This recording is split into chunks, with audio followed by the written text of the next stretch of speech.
Jaký já mám vůbec portfolio. Aktuálně mám v Praze nějakých investičních nemovitostí, celkové hodnotě kolem. Proč si myslím, že v Česku jsou investice do nemovitostí relativně dobrý nápad? Ten hlavní důvod je ten, že kde obecně kupuju světla do bytu na flip, kolik stály, prozradím ti své know-how. Tak tady se nám stal takový fuck up. Tohle je ten případ bytu, kde to úplně perfektně nejde. Když mám nějakou nemovitost, tak jak se rozhoduju, jestli půjde do portfolia, anebo na flip. Já mám na tohle mechanismus.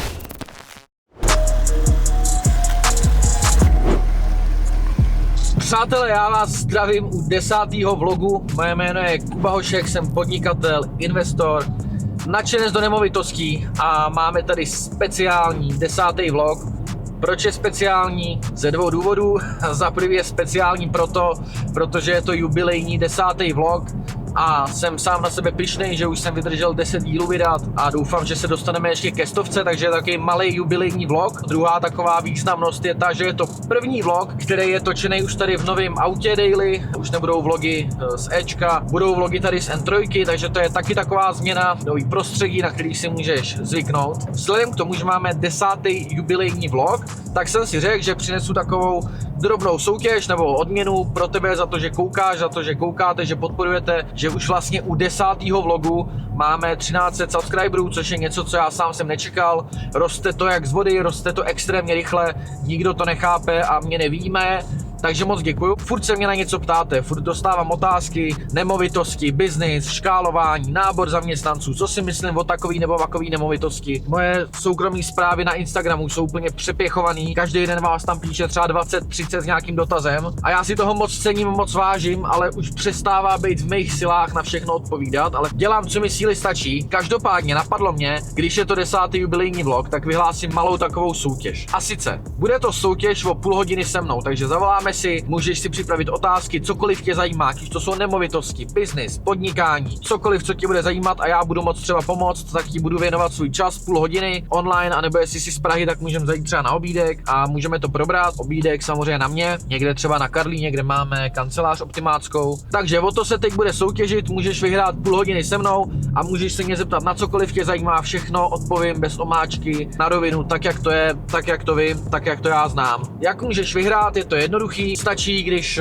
budeš mě sledovat na Instagramu Jakub_Hošek, dávám tam zase víc takový daily obsah, zákulisí, progresy staveb, informace, nějaký myšlenky o investování, realitní typy, nemovitosti. Vlastně to, co dávám tady na YouTube, tak tam je ještě víc do detailu, takže mě budeš sledovat na Instagramu, to je první podmínka. Za druhý budeš mít samozřejmě subscribe tady na tom kanále, tak to je jasný, to většina z vás má. A za třetí napíšeš do komentáře nějaký dotaz nebo komentář, jak se ti moje tvorba líbí, nelíbí, co bys třeba zlepšil. Komentář, sledovat na YouTube, sledovat na Instači. Když to splníš, tak já týden od vydání tohohle videa, já náhodně vyberu jeden nějaký komentář jednoho z vás. Třeba to budeš ty, protože těch komentářů tam zatím není tolik. A domluvíme se na termínu, kdy se potkáme nebo kdy si zavoláme a zodpovím ti všechno, co ti bude zajímat. Já žádný mentoring nebo tak nedělám, ale kdybych ho dělal, tak by stál docela dost peněz, protože nemám vůbec čas, takže když by se ti tohle povedlo vyhrát, tak je to pro tebe super. Minimálně se pokusím, abych ti dal co nejvíc hodnoty a aby ti ty rady vydělali co nejvíc peněz. Takže tak, to je taková speciálka, co se váže k tomuhle konkrétnímu dílu, protože je to 10. jubilejní epizoda. Co nás teďka čeká? Teďka jedem tady s novou M3 ke kamarádovi, k Nikolovi, vyměnit gumy, mám už je objednaný, takže dáme zimáky, protože je to na letňácích, tak jak se nestane nějaký karambol. Já se podívám potom do komentářů, co jste psali v minulých videích, co vás zajímalo a rozeberu tady zase nějaký témata, nějakou hodnotu. Určitě to bude něco o nemovitostech a určitě to bude něco o podnikání, rozebereme si dvě nějaký témata. Co to bude, to se dozvíš v nějakým příštím záběru, ale nevypínej vlog, bude to zajímavý. Dneska se montují kuchyně na Praze 6, zároveň se bude montovat kuchyně na Hájích zítra, takže ty byty už se dokončujou. Myslím si, že v tomhle vlogu už uvidíš první nějaký větší progres a že příští týden v tom následujícím vlogu v 11 budeme finalizovat, budeme fotit, točit a inzerovat. Takže tak, těším se na nějaký prodeje, pak to zase roztočíme ty peníze, koupíme něco nového a mezi tím běž dolů do komentáře, napiš nějaký komentář, co se ti líbí, na co máš dotaz, co říkáš na moji tvorbu nebo co tě nejvíc obohatilo, co jsi třeba nevěděl, cokoliv uznáš za vhodný, budu rád za jakýkoliv komentář. Sleduj na Instagramu Jakub_Hošek. Sleduj tady na YouTube, dej subscribe, za týden vylosu a třeba to budeš ty a potkáme se osobně nebo si zavoláme, cokoliv budeš chtít poradit, tak poradím, když budu vědět. Jedeme a makáme, těším se na tenhle vlog, bude to šťavnatý. Tak jedem.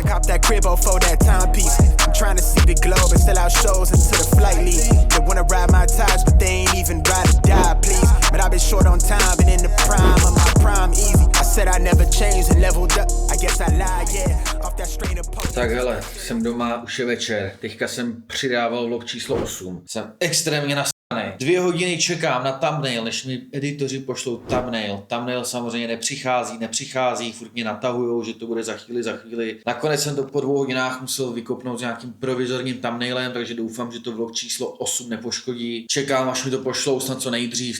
2 hodiny zabitý, do toho já musím cvičit na schůzku, už jsem půl hodiny pozdě, výjimečně zajedu do Stars na dýmku, tak pomakám, po dlouhý době si dám šíšu a dodělám nějakou kreativní činnost, nějaký resty, co tam mám. V rámci tohohle vlogu bych si chtěl podívat na to, jak si vybírám nemovitost do portfolia, když to není na flip, ale je to na dlouhodobý držení, jak koukám na dlouhodobý držení, jak je na tom moje portfolio a jak jsem k tomu svýmu portfoliu přišel. A jestli ty řešíš třeba nějaký investice do nemovitostí, jestli se to vyplatí, nevyplatí, jak je to teď s úrokovými sazbama, jak to nafinancovat, prostě takový základní all-in-one, prostě package, rychlokurs během 5-10 minut, jak řešit investiční nemovitosti, jak to dělám já a co všechno jsem dělal k tomu, abych se dostal tam, kde jsem dneska v rámci investování do nemovitostí, kdy v současnosti mám portfolio zhruba 15-16 bytů v Praze o celkové hodnotě celkem 115 milionů korun. Tak jestli tě zajímá, jak jsem to udělal a co bych si poradil, kdybych dneska začínal, pak sleduj tenhle vlog, protože zítra to bude něco, co si rozeberem, na co řeknu svůj názor, na co řeknu svůj pohled a věřím, že ti to přinese hodnotu.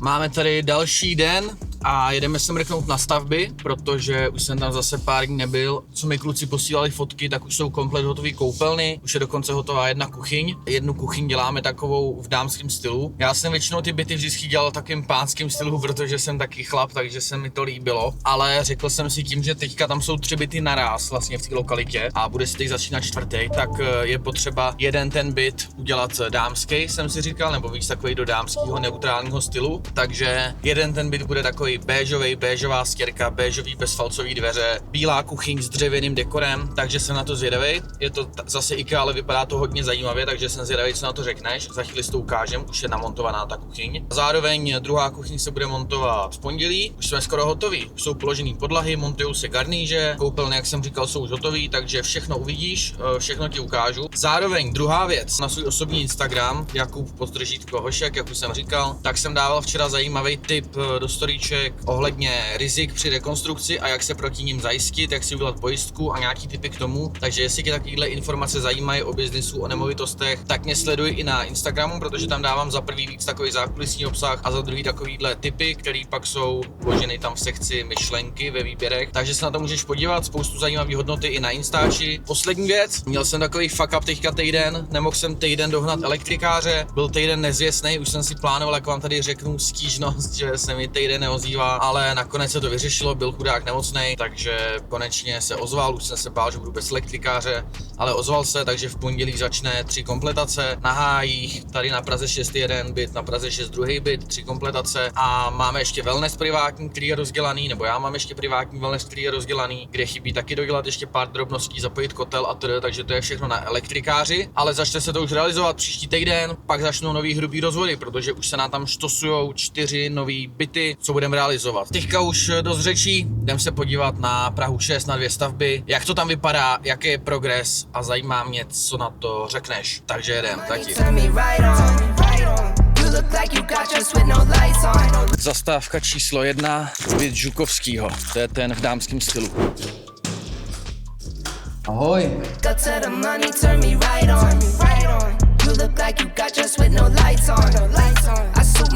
Tady už máme hotovou kuchyň, chybí tady sice nějaký dvířka, ale jinak je to pěkný dřevěný dekor, myslím, že se to jmenuje Sinár. Pěkný, vypadá to hezky. Jinak už je tady komplet vymalováno, hotovo, už jsou hotový garníže. Tady ještě to čeká na béžovou stěrku, takovou jakoby betonovou, ale béžovou. Tady máme dveře béžový, bezfalcový, nejsou bílý, jsou béžový, což je novinka, tím, že je to takový dámský styl, tak jsem chtěl takhle béžový a mají takhle černý kování, hranatý.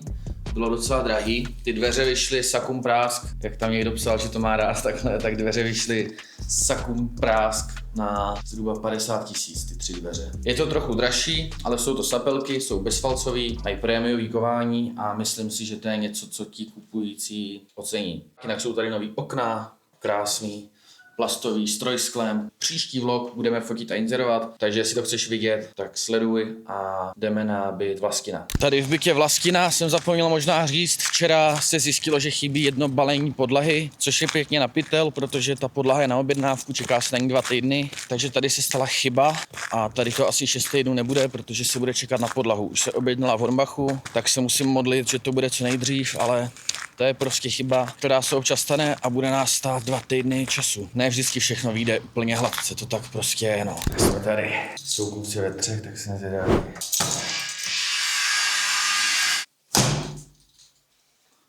Tady jsme trochu pozadu. Vedle už mají hotovo. Koupelna, umyvadlo na desce, to bylo drahý. Tady byl fuck up s tou skřínkou. Nešla se vyjít, takže jsem ji musel vzít v truhláři, protože nám tady po stranách drhla. Teďka je to opravený, už to jede krásně, takže je potřeba občas improvizovat. Umyvadlo, černá baterie, prémiová, obklady takový zajímavý. Jsem zvědavý, jak to bude vypadat, až se rozsvítí ta ledka. A až to bude celý nasvícený, tam přijde ještě zrcadlo. Tady máme už osazený záchod, takže pecka. Kde je Bohdan s Petrem? On se chodí, jak chce.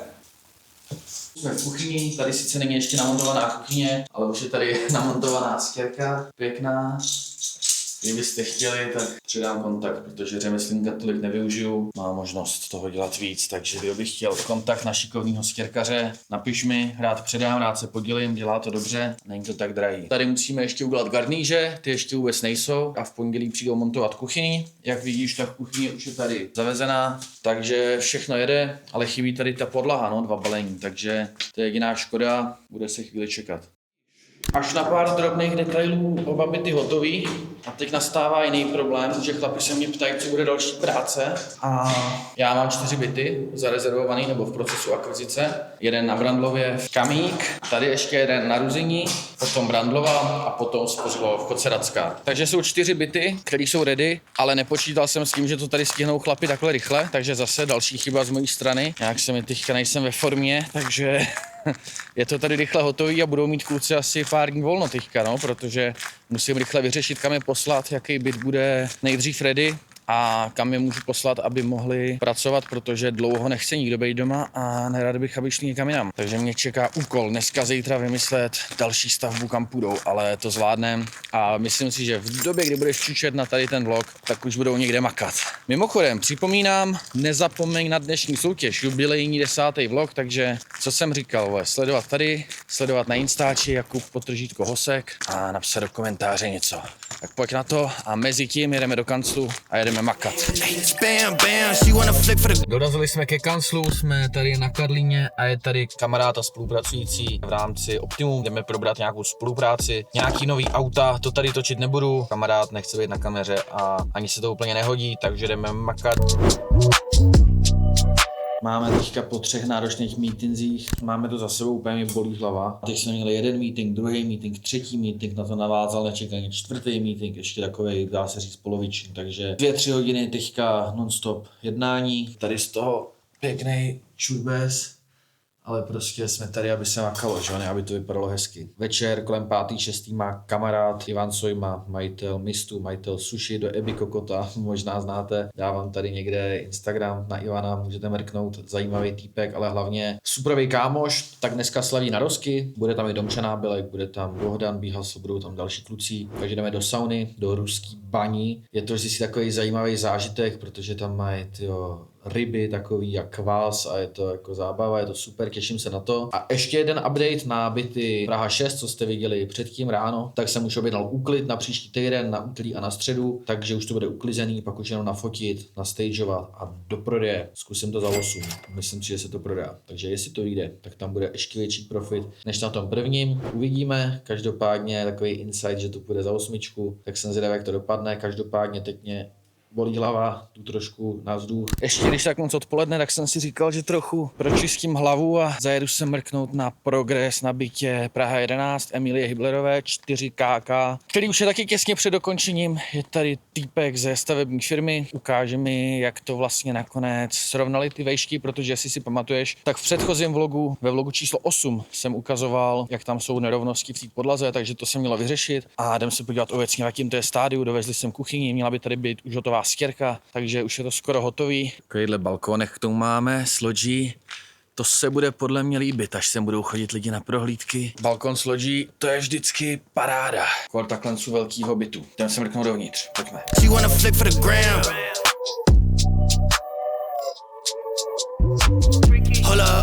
wanna swallow this pull up. Soon as I bust, I'ma roll up. Full lines are better, I pull up.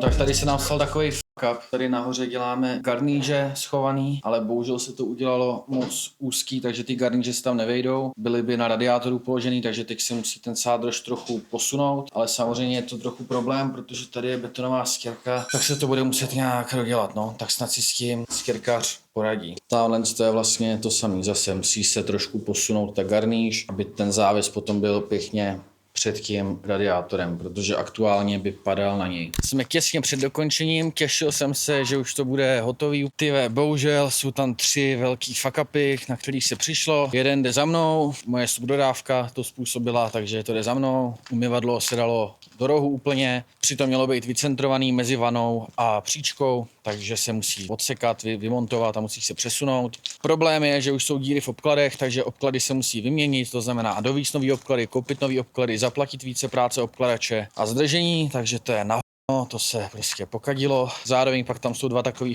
který jdou za stavební divizí, což je to, že za prvý, jak jsem říkal, ty garníže, udělali se moc krátká ta mezera, takže se tam nevejde ta garníž pod ten sádrož. S tím souvisí i to, že se bude muset udělat nová stěrka, takže na a za třetí, zapomnělo se na kabel, co jde k zrcadlu v koupelně, takže se nevytáhl obkladem, takže co? Takže to zase znamená, že se musí vrtat do obkladu, takže to je prostě na pytel, 3 takovýhle nic moc. Jakoby na rovinu jsem z toho extrémně naštvaný, protože už jsem se těšil, že to bude hotový, jak to stihnu už tenhle týden všechno dokončit, nainzerovat a ono to je zase ty věci jinak, takže potřeba opravit tady ty 3 protože tady jsem si to nemohl sám ani odřídit. Takže tohle je ten případ bytu, kde to úplně perfektně nejde. Jak vidíš, tak ne vždycky to je růžový, je to prostě občas i starost a stres. Abych nebyl jenom negativní, tak pozitivní je, že už se montuje kuchyně, pozitivně je rovněž to, že už přijeli závěsy a pozitivně je taky to, že srovnali tu podlahu, takže v té chodbě mezi chodbou a koupelnou a záchodem to bude v rovině, nebude tam ten hnusný schod, takže to zase cením, že to odbrousili, museli dostat spoustu peněz. Chtěli, abych byl spokojený, takže dávám kredit, tohle je super a teď musíme vyřešit akorát ty nově vzniklý f***y. Nedá se nic dělat, hold, tenhle byt bude o týden později.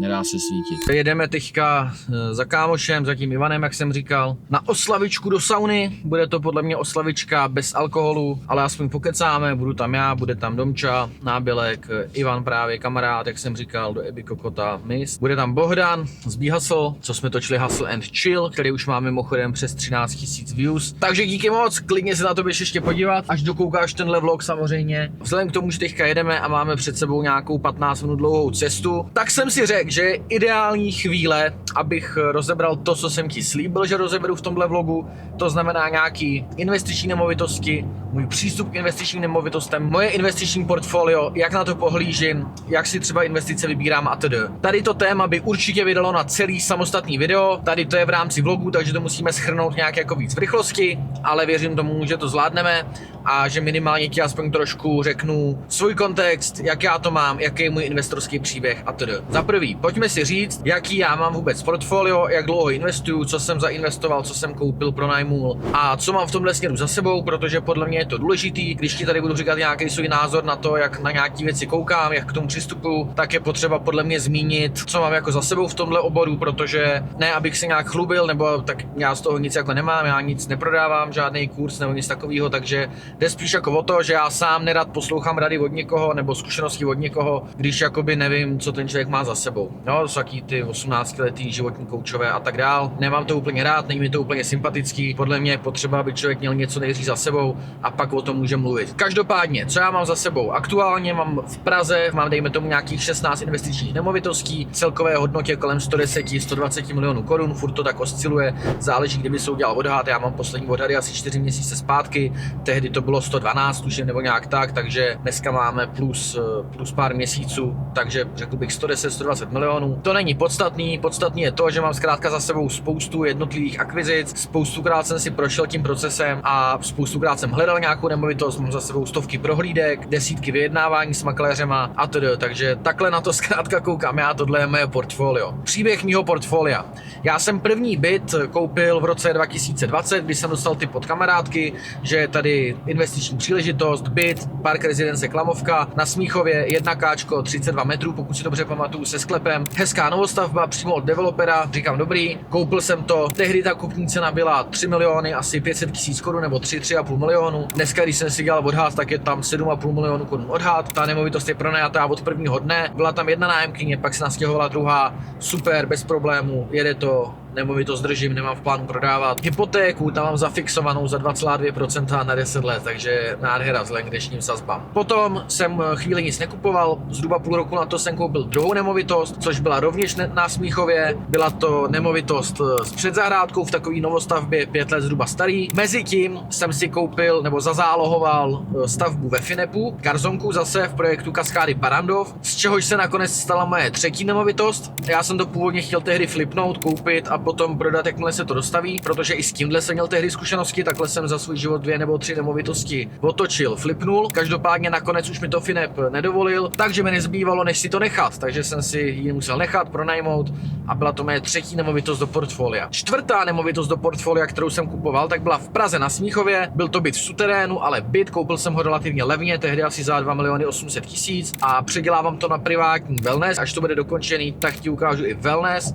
To byl můj čtvrtý byt. Pátý byt byl potom byt na Karlíně, jestli se nepletu, to byl skvělý super deal. Byla to inzerce 2KK, ta inzerce byla hrozná, špatně nafocená, byl tam bordel. Ozval jsem se, ještě ani tam nebyla uvedená cena, byla tam cena na žádost u RK, tak jsem se skontaktoval s paní makléřkou, ta byla moc sympatická, skvělá. Pobavili jsme se co a jak, pan majitel na to pospíchal, byl to cizinec, potřeboval se to rychle zbavit. Oni tehdy za to chtěli 9,5 milionu, já jsem je ukecal na 8, takže jsem to koupil za 8 milionů, což byl úplně super kauf styl, protože to vychází pod 150 000 za metr a byl to projekt kompletně zrekonstruovaný činžák od PSNK v roce 2020, takže topový stav, hezký prostory, krásný byt, je to jeden z mých jako takových vizitkových nejlepších bytů, bych řekl, v portfoliu, takže jsem měl 5 bytů v relativně zajímavé hodnotě. 2 roky zpátky jsem se do toho pořádně pustil. Proč? Protože jsem si spočítal, že mám díky Optimum a díky obratům v Optimum relativně velkou bonitu a že je škoda tu bonitu nevyčerpat, protože člověk nikdy neví, jak dlouho ta bonita vydrží, jak dlouho prostě se bude dařit podnikání, člověk nikdy neví a bylo mi líto tu bonitu nechat nevyčerpanou a nemít zainvestováno. Takže zhruba 2 roky zpátky jsem udělal rozhodnutí, že toho chci nakoupit hodně a chci vyčerpat do co největší možný míry tu bonitu. Od té doby já jsem nakoupil vlastně 4 byty samostatný, jeden byl na Žižkově v ulici Biskupcova, druhý byl na Vinohradech v ulici Vinohradská, přímo u Flory, je to Praha 3 Vinohrady. Jeden byl na Stodůlkách v ulici Rotavská, taky pěkná novostavba s parkovacím stáním dokonce z garáží. A poslední čtvrtý byl Davice, Praha 6, jugoslávských partizánů. Takže tady ty 4 byty jsem pokoupil, ale furt to bylo jako málo, furt jsem si říkal, že bych jsem chtěl víc. Proto jsem začal hledat větší nemovitostní celky, větší domy, no a to už si tady na tom kanále slyšel, jestli si pravidelný divák, pravidelný sledující, tak tuším, že ve vlogu číslo 7 to bylo, že jsem koupil činžák za 33 milionů, takže k tomu se dostáváme, takže 9 bytů jsem měl, koupil jsem činžák se 6 bytama, je tam 6 bytů, pak tam jsou 3 nebytový prostory dole. Plán je takový, že celá ta nemovitost se bude rekonstruovat, těch bytů se tam udělá nakonec 9, takže jich nebude v mém portfoliu 15, bude jich 18, plus tam budou dole 3 nebytový prostory, který se budou pronajímat jako jednotlivý pokoje a venku se udělá nějaký parkovací stání, rád bych tam umístil Alza Box a rád bych tam umístil reklamní plachtu. Takže uvidíme, co všechno se povede, každopádně to je moje portfolio, který jsem vybudoval od roku 2020 do roku 2026, což jsme teďka, únor 2026 a to je moje portfolio, to je, co mám za sebou a teďka, jak já na to koukám, jak investuju a jak na to pohlížím. Nejprv bych chtěl říct, proč si myslím, že v Česku jsou investice do nemovitostí relativně dobrý nápad a proč investice do nemovitostí jsou za mě fajn. Hlavní výhodu, kterou já spatřuju třeba v investování do nemovitostí oproti investování třeba do ETF nebo nějakého krypta a tedy, tak ten hlavní důvod je ten, že u investic do nemovitostí ty můžeš použít relativně snadno financování. Jo, já když si kupuju ETF, tak na to nedostanu financování. Když si kupuju krypto, tak na to taky nedostanu financování. Když kupuju investiční nemovitost, byt, barák, jakýkoliv nemovitý aktivum, tak zpravidla není úplně těžký na to získat financování. Jasně, to financování má nějakou cenu, jo, a není dobře se přepákovat, je potřeba nad tím přemýšlet chytře. Ale když já nad tím dluhem přemýšlím chytře a vím, na co si ten dluh beru, spočítám si výnosový procento, vím, že výnosový procento mi jakoby do nějaký míry třeba i kompletně pokryje cenu těch peněz, což v dnešní době se pořád dá i v Praze toho docílit, tak potom já vím, že jakákoliv případná spekulace na směr růstu mi díky té páce udělá s tím vlastním investovaným kapitálem jako hroznou parádu. Jo, já když kupuju nemovitost za 5 milionů, využiju 80% LTV úvěr, mám tam milion z vlastních zdrojů, tak při nárůstu o 10% je sice růst 10% toho aktiva, té nemovité věci, ale vůči mému vlastnímu investovanému kapitálu je to obří zhodnocení, jo? Je to z 1 500 000, takže já o 50% zhodnotím svůj vlastní alokovaný kapitál a to ani neberu v potaz to, že mi to generuje nějaký výnos prostřednictvím podobě toho nájmu, jo? Prostřednictvím toho výnosu. To dělá z nemovitostí podle mě skvělou investici. Kdyby na nemovitosti nešlo používat bankovní financování za tak dobré úroky, za tak dobrých podmínek a vlastně jako tak snadno, tak si myslím, že by to nebyla tak zajímavá investice, jako to je v případě, kdy to financování použít umím. Samozřejmě dluh může být dobrý sluha, ale zlý pán, stejně jako spoustu jiných věcí, takže je potřeba být opatrný, investovat s rozmyslem, ten úvěr si brát jenom na dobré příležitosti, dobrá aktiva, zdravé nemovitosti v dobrých lokalitách, nebo to je můj přístup. Myslím si, že je to konzervativní přístup a že ta likvidita těch nemovitostí v těch prémiových lokalitách bude vždycky o trochu lepší než třeba v lokalitách, kde může být vyšší výnos, jako je třeba Sever Čech, Ústí a td. Tam zkrátka bude nižší likvidita, jo, než v Praze. Pokud bude nějaká korekce trhu, tak podle mě, dle mého názoru, když bude člověk prodávat nemovitost v Ústí nad Labem nebo někde na severu Čech, kde majorita kupujících jsou podle mě investoři, tak kdo od něj bude kupovat? Zase jenom investor. Jo, pokud bude apetit na trhu takový, že se moc investovat do nemovitostí nebude, protože to bude na klesající trajektorii, tak komu já budu prodávat ty své nemovitosti? Když z toho budu potřebovat vytáhnout likviditu, když budu potřebovat ty své peníze zpátky. Kdežto v Praze, v Brně, ve velkých městech, tak tam to ode mě budou kupovat normální kupující, koncoví klienti, kteří v tom chtějí bydlet. Rodiny s dětmi, páry, mladé, prostě důchodci, kdokoliv, prostě ta moje kupní síla bude mnohem větší a proto si na konci dne myslím, že ten pokles těch cen nebude v případě nějaké krize takový v těch velkých městech a i to je jeden z důvodů, proč investuju výhradně v Praze, bych si uvědomil to, že ten výnos nebo to výnosové procento by třeba v nějakých jiných lokalitách bylo vyšší. Já to beru jako nějaký side investiční hustle, moje hlavní práce je podnikání, tam já vydělávám nejvíc peněz, nemovitosti beru jako nějaký prostředek, kam alokovat přebytečný kapitál, kde ho zhodnocovat relativně jistě a bez velkého rizika a líbí se mi možnost využití té finanční páky, díky které pak to portfolio může růst skutečně jako velice rychle a velice významně, ale nechci podstupovat to riziko, že se pak o to budu muset třeba ještě nějak víc starat tím, že to bude tady v těch, řekněme, horších lokalitách a bude tam třeba horší likvidita, nebude to tak konzervativní investice. Takže já jsem, co se týče nemovitostí, konzervativní investor a tohle je můj pohled. Když já kupuju v Praze, tak moje takový rule of thumb, když si vybírám jako nemovitost, je to, aby splňovala minimálně 4% výnosové procento. Jak spočítám výnosový procento, je to jednoduchý, vezmu si roční výnos, to znamená typicky nájem bez poplatků krát 12, to je můj roční výnos, případně pokud tam je výnos třeba z nějakých ještě nebytových prostor nebo nějaký podíl na nebytových prostorech má ta nemovitost, tak si to přičtu, mám nějakou roční sumu a tu sumu vydělím kupní cenou. Díky tomu získám výnosové procento a já chci, aby to výnosové procento v Praze, kde já investuju, bylo minimálně 4%. Spekuluju si vlastně na tom, jestli ta nemovitost může růst na hodnotě. Jo, to znamená, jsou určité lokality, které rostou méně i v té Praze na základě nějakých historických dat, a pak jsou nemovitosti, kde já třeba můžu vidět nějaký potenciál vyššího zhodnocení. A to jsou dva elementy, které já kontroluji. Výnosový procento musí fungovat vždycky, to tam musí vždycky splňovat, protože to jsou čísla, to se dá spočítat. A k tomu je nějaká spekulace, to už jsem spekulant, to už jako nejsem investor, to už jako jsem si toho vědom. A potom se snažím jakoby se podívat na to, jestli tam je potenciál, že ta nemovitost třeba poroste disproporčně rychle oproti zbytku trhu, protože třeba se tam plánuje nějaký developerský projekt, o kterém já vím, o kterém třeba třeba ostatní neví a díky tomu já jsem schopen to nakoupit a vím, že až se tam ten projekt dostaví za 2-3 roky, tak to disproporčně vůči zbytku trhu vyroste. Ale základ je, aby vycházelo výnosové procento, bez toho se nedá investovat za mě. To je za mě to nejpodstatnější, protože ten výnos, to je to, co reálně to aktivum generuje.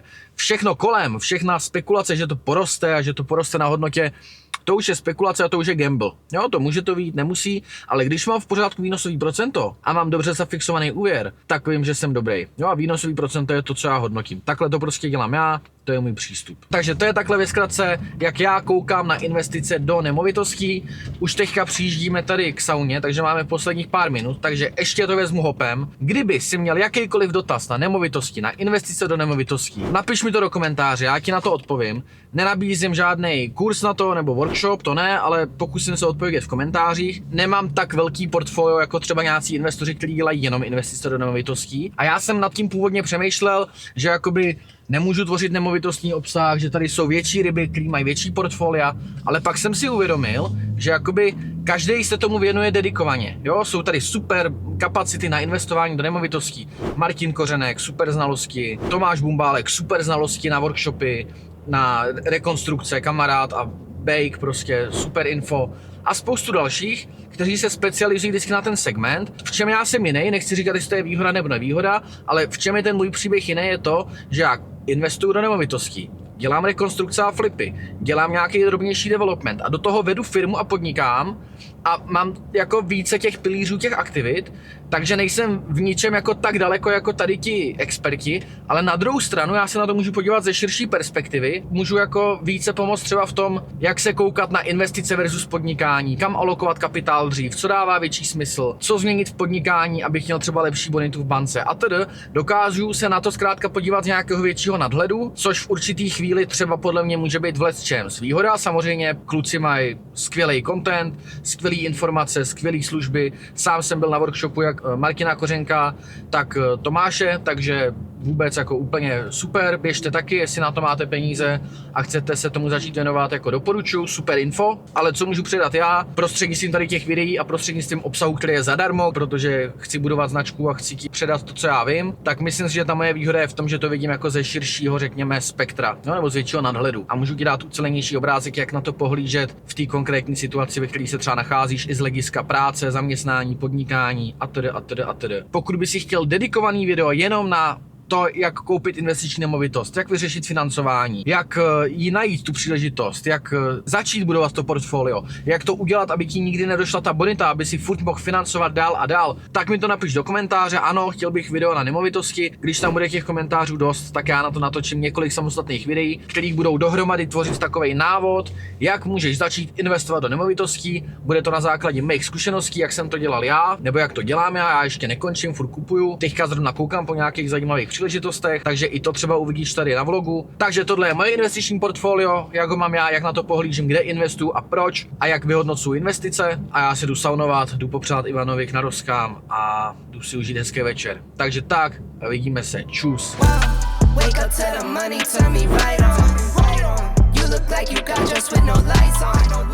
to tady pěkně, tak jdeme dovnitř. Už jsou tady, vole. Tak jdem na to. Končím, čus.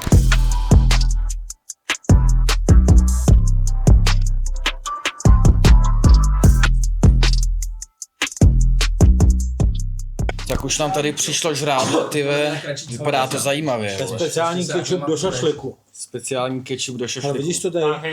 Do šašliku. Váňa oslavenec dneska, Tak, do Ebi Kokota, taky bude natáčet obsah, co? Tak, uděláme pak s Kubou něco. V Dubaji.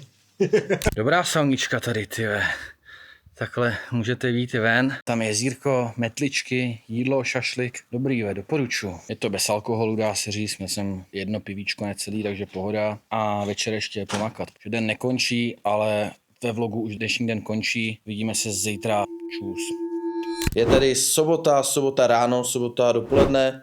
Já od rána makám, mám tady sebou, já jsem u sebe v obyváku a edituju vlog číslo 9, který za chvíli vyjde, takže v době, kdy koukáš na tohle video, tak už je vlog číslo 9 venku, tak se na něj mrchni. Zároveň posílám nějaký feedbacky k Reelskům, zároveň musím dokončit ještě nějaký podklady pro účetního, pro daňový přiznání za rok 2025. ať to stihneme co nejdřív kvůli úvěru, který bych jsem rád zkusil získat na 27 Renovio na koupi jednoho bytu ještě dalšího, co jsem zatím neukazoval. Jsem trochu nachcípanej po té včerejší sauně, takže tady cucám ty vogy Strepfen, nebo co to je, nějaký cucáky, bonbony. Teďka ještě je potřeba udělat nějakou práci, potom ještě pojedu někam pomakat do města, ale když je tady ten díl tohohle vlogu 10. speciální a zároveň takovej zaměřený na nemovitosti nebo na, řekněme, investiční nemovitosti, budování investičního portfolia, tak jsem si říkal, že bych mohl dneska přidat ještě jedno takový know-how, takový kratší nějaký segment, kde bych ti vysvětlil, jak já koukám na to, když vybírám nemovitost, nějaký byt, tak jak pohlížím na to, jestli ho zařadím do portfolia investičního,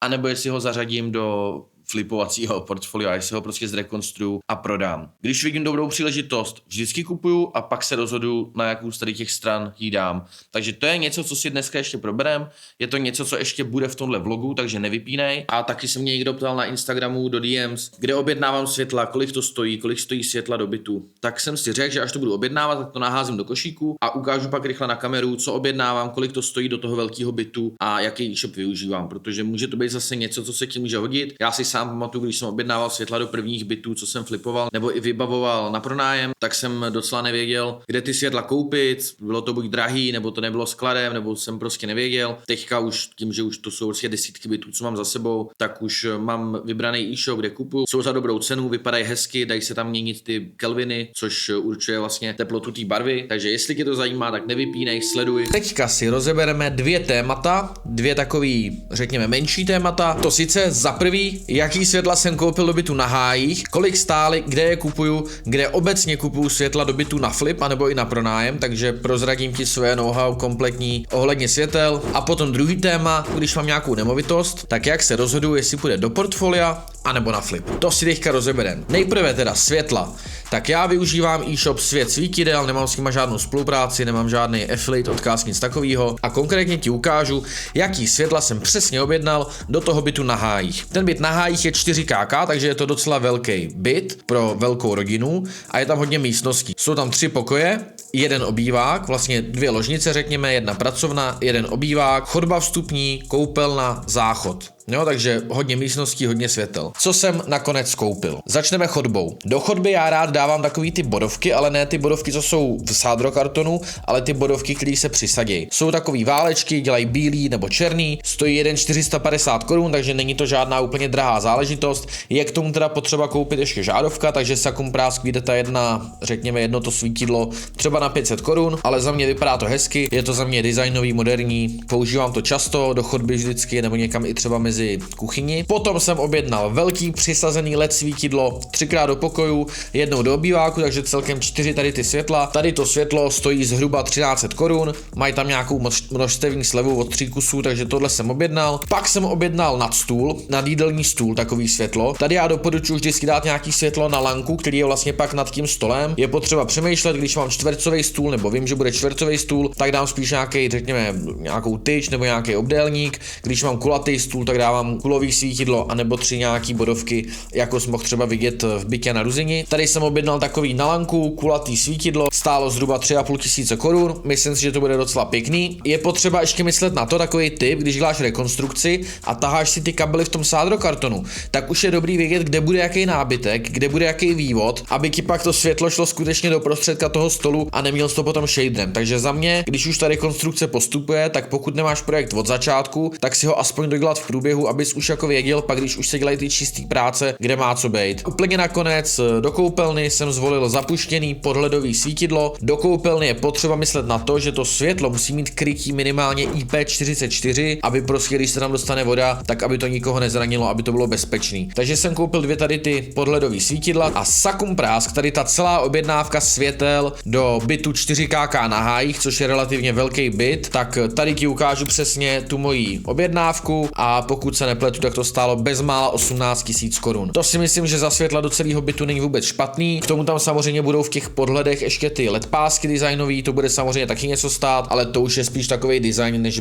že by to bylo nějak jako svítidlo. Takže takhle objednávám světlo do bytu na flip, tady z toho e-shopu, takhle na to koukám já. Takovýhle světla se mi líbí a vypadá to pak docela dobře, jestli ti to přineslo nějakou hodnotu a třeba to někdy použiješ, budu rád za like, to je to nejmenší, co pro mě můžeš udělat, ať trošku to YouTube podpoří to video, ať algoritmus jede, protože netočíme to tady pro 100 diváků, že jo, chceme co nejvíc toho mít, co nejvíc publika, takže pojďme to tlačit společně, díky moc. A teďka druhý téma, a to tě zajímá určitě, protože to zajímalo spoustu lidí, chodí mi i takový zprávy na Instagram, a to sice, když najdu dobrou příležitost, jak se rozhoduju, jestli půjde do portfolia na dlouhodobý držení, na pronájem, na investici, anebo jestli půjde na flip, jestli půjde do JH27 Renovio, kde to zrekonstruuju, nainzeruju a prodám se ziskem. Je to sice individuální, ale musím teda říct, že já mám na tohle mechanismus a já mám takový, řekněme, proces, pomocí kterého se rozhoduju. Když najdu dobrou nabídku, tak já mám nejdřív úplně základní filtr. Panel nebo cihla. Ve chvíli, kdy je to panel, tak já to do portfolia nechci. Mám prostě strategii, že paneláky v investičním dlouhodobém portfoliu nechci. Když to řeknu jednoduše, když je to panelák, tak vím, že to nebude do portfolia a jde to na flip. Ať je to 2KK, 3KK, 4KK, paneláky vždycky na flip. Ta rekonstrukce se tam dělá docela snadno, lidi to docela pak chtějí kupovat, nevadí jim to a je to dobrý podle mě na rychloobrátkový biznis. Ta rekonstrukce bývá jednoduchá, nic moc tě tam nepřekvapí a mám s tím dobrou zkušenost. Takže když je to panelák, hnedka na flip. Když je to cihla, tak tam se pak rozhoduju. A rozhoduju se podle dispozic a lokality. Jo, to jsou takový dvě hlavní metriky. Když je to malý byt, 1KK, 2KK, řekněme do 40-50 metrů, tak většinou tam vychází dobře výnosový procento. Můj benchmark, který sleduju, abych si ten byt nabral do portfolia, abych ho držel dlouhodobě a pronajímal, tak je ten, že to musí splňovat minimálně 4% výnos, ideálně 5. Když to jsou 4, tak na to pak koukám ještě z druhé stránky, jestli věřím té lokalitě a jestli trošku budu spekulovat na to, že ta lokalita třeba vyroste. Jo, dneska třeba Nusle, nebo Palmovka, nebo třeba ještě Holešovice, já věřím, že jsou lokality, které ještě porostou, takže tam by mi třeba 4% stačily, protože bych si trošku vsadil na tu spekulaci, že jako dobrý výnos bude sice jenom 4% výnos z nájmu, ale spekuluju na to, že to za 5 let třeba bouchne o trochu víc než ve zbytku Prahy. Jo, ve smyslu, že to naroste více na hodnotě. No a většinou velkometrážní byty nebo byty s velkou dispozicí nevychází dobře výnosový procento. Tam jsme většinou 2, 2,5, 3% a to je pro mě prostě málo, do toho já nejdu. Takže když je to větší byt, tak zase jde to spíš na rekonstrukci, na flip. Když je to menší byt, tak to většinou jde do portfolia a pak jsou takový ještě, řekněme, byty, kde jsem nerozhodnej, a to sice, když je to byt, kde jde dobře změnit dispozice. Protože když je to byt, kde jde šikovně změnit dispozice,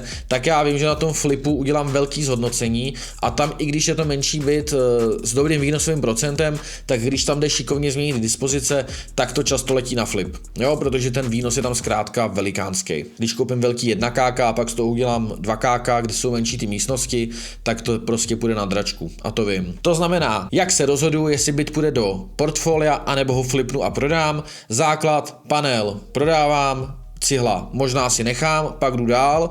Cihla, když je to malá cihla, malometrážní, kde dobře vychází výnos, spíš nechávám. Když je to větší cihla, anebo cihla, kde jde skvěle změnit dispozice a udělat slušný výnos, tak jde to spíš do flipu. Pak ještě trochu zohledňuji to, v jaký jsem situaci, kolik mám volného keše, kolik mám nafinancováno, kolik mi zbývá bonity a vstupuje do toho dalších mnoho faktorů, ale elementárně tohle je taková základní fundamentální analýza, kterou já si dělám, když dostanu dobrou nemovitost a nevím, co s ní a rozhoduju se, jakým směrem půjde. No a když se mi nelíbí ani jedním směrem, anebo zrovna nemám peníze, mám všechno dosinvestované, je toho hodně nakoupeno, tak to rozhodně nenechám tomu trhu, nenechám to makléři, ale podepíšu rezervačku, domluvím si postoupení a pak se ženu, komu to postoupím a vezmu si za to nějaký odstupný. Proč to říkám? Já tohle moc často nedělám, ale říkám to proto, protože spoustu z vás píše, no ale já nemám peníze na to, abych koupil první byt. Tak najdi super deal, vyjednej super deal, udělej si tu práci, sežeň to, podepiš rezervačku, vyjednej si tam možnost postoupení a pak to někomu postup a dostaneš za to 100, 150, 200 tisíc, podle toho, jak dobře to bude vyjednaný. A třeba konec konců i já, když se mi ozveš s něčím takovým, nebo najdeš nějaký super byt, který bude dávat smysl v Praze nebo v nějakých větších regionech a pošleš mi ho, já se na to podívám, když to bude dávat smysl, já to moc rád koupím. A když to já nekoupím, tak seženu někoho, kdo to koupí. Takže neboj se toho, hledej příležitosti, jestli tě baví nemovitosti, baví reality, běž do toho. Když bude dobrý deal a ty to vyjednáš, tak mi věř, že to zmonetizuješ nějakým způsobem. Takže schutí do toho, půl je hotovo. Jestli tě baví tyhle videa, baví tě nemovitosti, tak se koukni na tady ten vlog, kde jsme probírali čistě nemovitosti. Je to nemovitostní vlog, kde je fakt jako kupa informací o nemovitostech. A já se s tebou loučím, vidíme se u příštího vlogu. Nezapomeň like, subscribe a komentář, jak jsem říkal, jubilejní 10. vlog a já už mizím, jdu spát. Vidíme se příště. Čus.